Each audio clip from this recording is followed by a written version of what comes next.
DC power is required at the different level, or we can say at different voltage levels.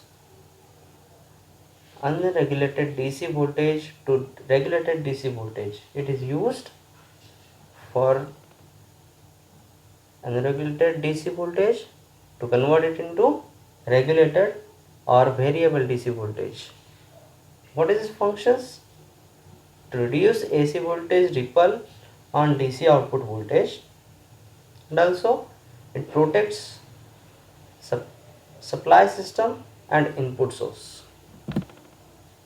There are three types of DC-DC converter: buck converter, which is also called as step down converter; boost converter, which is also called as step up converter; and buck boost converter, which also steps up and also steps down the voltage.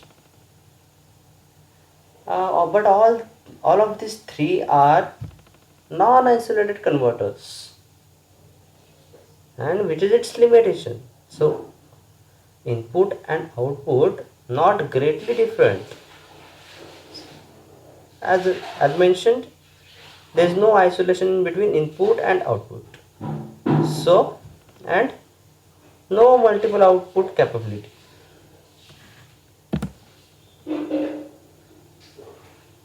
So to overcome all these disadvantages, we have a flyback converter, which is an isolated converter.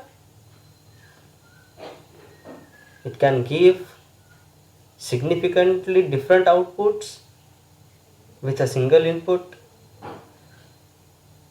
That means we have multiple outputs. It is actually very popular up to 300 watts. Now we will understand its principle. Here we can say a DC source connected to an inductor. Then its output voltage is given by V0 equals to D upon 1 minus D into VDC into N2 by N1. Here D is duty ratio, VDC is input DC voltage. Next, its operation. Now when DC supply is given, due to diode D,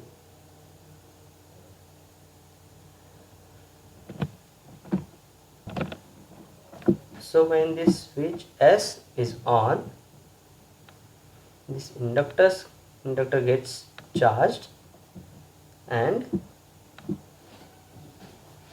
flux increases linearly. This C supplies the power to the load. So V across N1, this N1 is given by VDC, and V in secondary, that is N2, is given by VDC into N2 by N1. When S is off,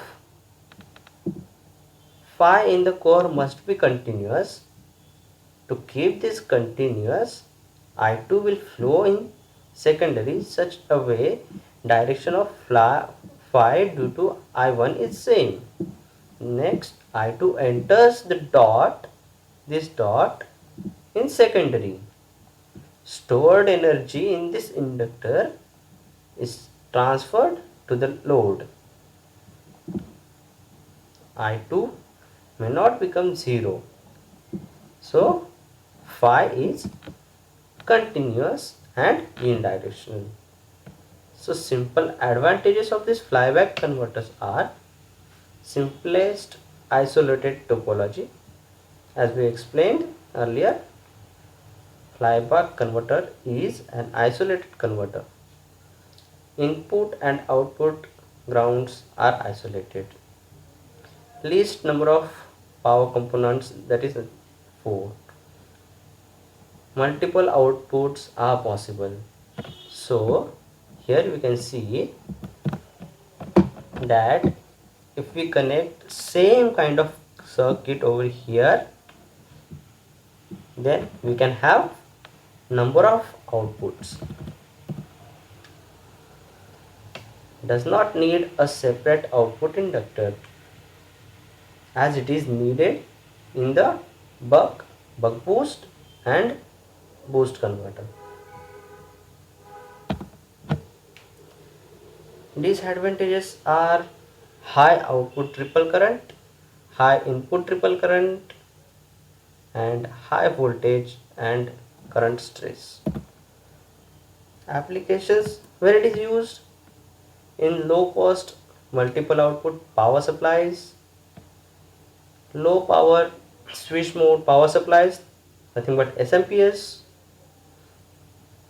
It has a better regulation. High voltage is also possible. So this is all about flyback converter.